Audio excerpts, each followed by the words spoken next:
Good morning, everybody, and a happy Monday morning to you. A big thank you to that one on Twitter for the picture you're looking at above. Just so you know, I went ahead and taped this ahead of time because I knew we were going to lose power. I just knew it. So Sunday morning, here I am trying to get this done as quickly as possible before the power goes and the internet goes and everything else goes. All right, here we go. Let's jump in and get busy. There's a lot. Let's go. We're going to start this morning with Queen Camilla. She visited the Wiltshire Museum to celebrate the success of the Assizes for Devices project. This transforms the court building into a new home for the museum and gives the collection a lot of new space. Now, the museum itself was established in 1874. It contains the largest collection of early Bronze Age ever put on display in England, and it's also home to some treasures from the Stonehenge and Avonbury World Heritage Site. Next up, we have Princess Anne, the Princess Royal, who happens to be patron of the Northern Lighthouse Board. She officially named the Northern Lighthouse Board's newest ship at Forth Port's cruise terminal in Scotland. And sticking with Princess Anne, as patron of the Veterans Housing of Scotland, she visited the Earl Haig Gardens in Edinburgh. Now, she became patron of this charity in 2024, and this was her first visit to one of these communities. She even planted that little plaque that you see. Now, next up, we have Edward, the Duke of Edinburgh. He attended a dinner for the International Golf Charity at Claridge's. He attended as chairman of the Board of Trustees of the Duke of Edinburgh International Award Foundation. We're going to continue on, but stick with Edward. On January 21st, in his role as Chancellor, he presided at a degree congregation for the University of Bath at the Bath Abbey in Somerset. And he's been the Chancellor of the University of Bath since he took up the role from his father, Prince Philip, in August of 2013. Let's move on to Secret Weapon Sophie. She went to the Portsmouth School of Music, and while she was there, they played Happy Birthday to her. She looked absolutely gorgeous. The rendition was played by the Royal Corps of Army Music. When she was done there, she headed to the HMS Daring to see the progress of the ship's regeneration program. Remember, Sophie is the sponsor of the HMS Daring, which is a Type 45 destroyer. So yeah, she went and met with the Royal Navy personnel and the engineers to get an update on how this was all going. I think she looks absolutely spiffy. I love it. All right, now keeping on with Sophie. As patron, she officially opened the Pre-Hospital Education Center at the Thames Valley Air Ambulance. This happened on January 14th in Stokenchurch. During the visit, Sophie toured their education and operations area. She observed their crew taking part in a live training scenario. She literally got hands-on with some equipment. She practiced giving CPR. At one point, she's seen on tape trying to intubate a patient. They pointed out that she is their royal patron, and she's always been passionate about their mission and the work that their charity does every day. However, she's also their former patient. This is the ambulance, the air ambulance service that flew her when she had an ectopic pregnancy back in 2001. She needed to be flown to the hospital, and this is the crew that took her. So, or not the crew, but the group that took her. So for those of you who don't know, that is life-threatening. If you have an ectopic pregnancy and the tube ruptures, you can bleed to death. So that's why she became their patron. I think she is very happy with these people. They look like they're doing a great job. Good for them. All right, let's continue on. All right, next up, I wanted to touch on this article about William and Catherine because, they were in Scotland and the crowd was cheering, and Catherine literally ran away from security to go get some flowers from a well-wisher. And what they're saying basically in this article is that Catherine and William have worked hard to get to this level of adoration, and they've taken a few knocks this way, trying to get there, and that Harry and Meghan had this kind of love in the palm of their hand, and they threw it away, essentially. And of course, the whole security thing comes up again, that the Met is actually facing a £20 million budget gap for this coming year. And could you just imagine somebody calling for help and being told, sorry, Prince Harry wants us to escort him and Meghan to Waitrose to buy some organic celery sticks and an artisan vegetable cheese board. We can't send the police officer. The point is, they screwed up. Catherine makes it look so easy. All right, moving on. Let's move on to Andrew. What's being said is that Princess Anne and Prince Edward believe that Andrew is being treated really harshly. It's the natural fraternal and sisterly concern. What they're worried about is his mental health. And apparently they have voiced these concerns. They think that he's being treated really harshly. Other people think not harshly enough. I mean, I get it. They are worried about his mental health, and I absolutely understand why they're worried. All right, now moving on, they're saying that Andrew has no plans to live at Marsh Farm. He believes it is beneath him. Now, of course, this is a relatively large home. It will give him everything he needs: security system, tall fence for privacy, CCTV. It's undergoing renovations. But they're saying Andrew has no intention of settling permanently at Sandringham. All right, here we go with the Beckham update. This just gets juicier and juicier. So, of course, they go for a walk on the beach, and they just happen to be caught by, drum roll please, well, you can see it in the bottom left corner, Backgrid. Dial-a-Pap just happens to spot them on the beach. If you don't think this is straight out of Harry and Meghan's playbook, you're insane. A big thank you to Princess Carparkle on Twitter for finding this. I'm assuming this is correct. She put up this picture and said, Brooklyn claimed his parents were performative, but here's Brooklyn and Nicola after her dog died, and they were in front of the casket and they had somebody behind them take a picture. I mean, isn't that performative? It is being claimed, you guys, that Harry coached Brooklyn before he posted that Instagram statement, and that there's a lot of similarities. And so Harry reportedly advised him how to navigate the media storm, because Harry sees a lot of himself in Brooklyn. He doesn't want Brooklyn to make the same mistakes that he made. Don't burn everything all at once. You only get one chance to tell your story. Get it? No, if there's any doubt about Harry helping Nicola and Brooklyn, listen to the wording that comes out in this piece that was put out. Brooklyn Beckham and Nicola Peltz have been seen for the first time since he denounced his family after telling pals, "We're glad we did it." The couple were spotted arm in arm in Malibu, with pals revealing that Brooklyn's now even more insistent on having nothing to do with his famous folks. They said the married couple feel relieved to get things out in the open after Brooklyn made a string of incendiary accusations which left his parents David and Victoria devastated. A source close to the California-based pair said they couldn't be happier with how things have panned out. They feel like a massive weight's been lifted off them, and they're pleased with the support they've received. It's been therapeutic to finally get things off their chests, which they've been bottling up for years. This has just made things even clearer to him. He wants nothing more to do with his parents. All right, did you catch that? Therapeutic. Yeah, they're absolutely being coached. Okay, let's continue. All right, next up, I just had to put this up because it was just so funny. Prince William's jaw on Twitter posted this. Nicola Peltz, Meghan Markle, and Amber Heard walk into a bar. I don't have a punchline. I just wonder who would win the fight. That's a good one. I really wonder who would win. All right, moving on.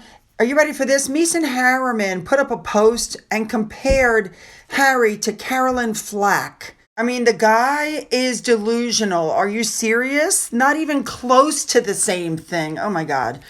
All right, let's continue on. All right, let's move on to our Meghan Markle stuff. I actually only have one story about Meghan. Word out is that she was pushing to get an invitation to this famous designer.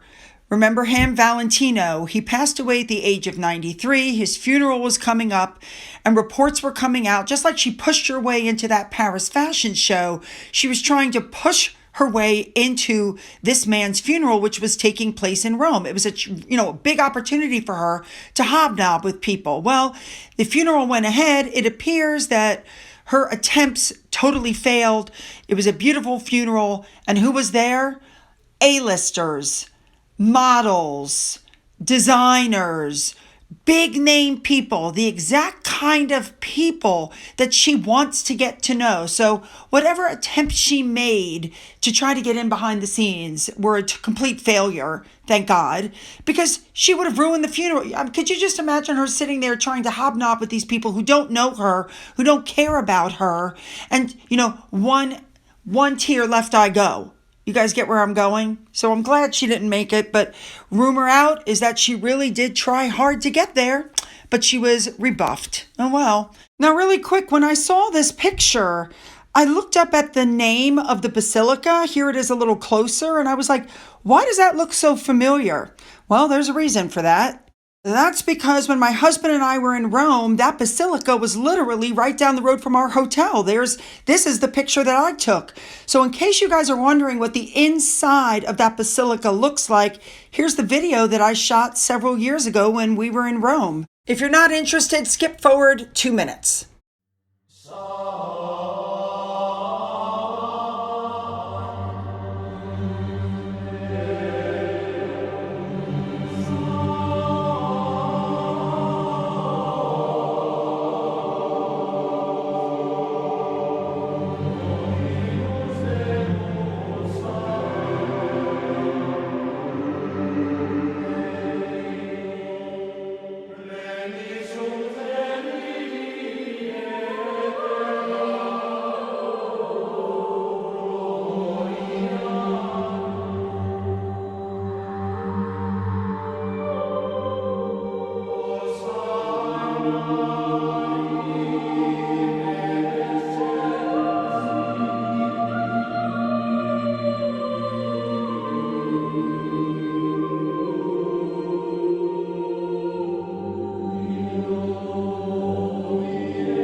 Let's move on to Harry and his court case. We have 5 biggest bombshells from his testimony. Number 1, he made a dig at the royal family. He told the court he couldn't make any complaints while being part of the institution and repeated the phrase, never complain, never explain. He said it would have been impossible to complain about stories because thousands of articles were being written about him by newspapers. And if you complain, they double down on you. So he insisted he didn't complain about some of the articles at the center of this claim because of the institution I was in. Number 2 is Harry's statement about Meghan Markle saying that they made her life an absolute misery. In my opinion, that should not be allowed because this case is about things that happened before 2013. That should have been thrown out as irrelevant. Number 3, he talked about a Princess Diana article. Apparently, he was talking to William. He was having confidential discussions after a picture of Diana as she lay dying was published in the Italian press. He said it was a private conversation. It had to have come from Clarence's house because of the amount of detail and information in the article. And he said it was shameful that they did that. Again, this has nothing to do with the case at hand. It's time barred. Not much to say about number 4. He said, I don't have leaky circles. There you go. And number 5, King Charles leaves London without meeting Harry. So on the same day as Harry's testimony, the king went to a reception of the Indonesian conservative efforts at Lancaster House, but no Harry. Now, you guys should know, and this is what happens. Harry wrote The Spare, and they used excerpts from The Spare in the court case. Whenever Harry said, well, that didn't happen, this didn't happen, they opened the book and said, well, you wrote it in the book. It made Harry look like an idiot. Now, as a show, just to show you how delusional Harry is, he said horrible things about his family on the stand. And then these articles come out saying that Harry is more determined than ever to make amends with his father. I mean, we know he's planning to return in the summer, and it's being reported he hopes to spend time with the king.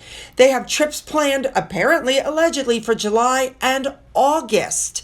And he's hoping that the ongoing review into his right to taxpayer-funded UK security will make it safe for him to bring the wife and the children. Give me a break. Meghan's going to go back for the Invictus thing no matter what. It doesn't matter. She's not going to miss that opportunity. But my God, this guy's delusional. Articles are coming out, you guys, saying that he will be returning for the Invictus Games on July 10th. And let's face it, as I just said, Meghan has appeared alongside Harry every single year since the two of them started dating. So I don't believe for one second that if Ravik says, sorry, you're not, allowed to have the security, or you don't qualify for the security, I don't believe for one second Meghan's going to go, well, I'll just pass up my chance to prance in front of the cameras and change outfits 4 times a day, free clothing, free whatever. Absolutely, she's going to go. Now, before we move into our big story of the day, I thought this was important to point out from the BRF on Twitter. This is so true. At a certain age, you are no longer the product of your environment or how you were raised. It is a personal choice to live the way you do. At some point, blaming your past becomes a distraction from your future. Healing is your responsibility. Growth is your decision. Brooklyn and Harry should probably learn that saying. Here we go into the big comment. Apparently, Trump claimed that Allied forces stayed a little off the front lines in Afghanistan. Now, in response to this, whether you agree with what he said or not, Harry put out a statement and said, we were there. Every allied nation was obliged to stand with the United States.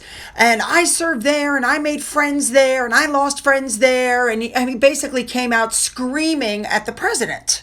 I am not here to argue whether what Trump said was correct or not correct. I am not here to argue and have people say you're reporting on this because you like Trump, blah, blah, blah. That's not what this is about.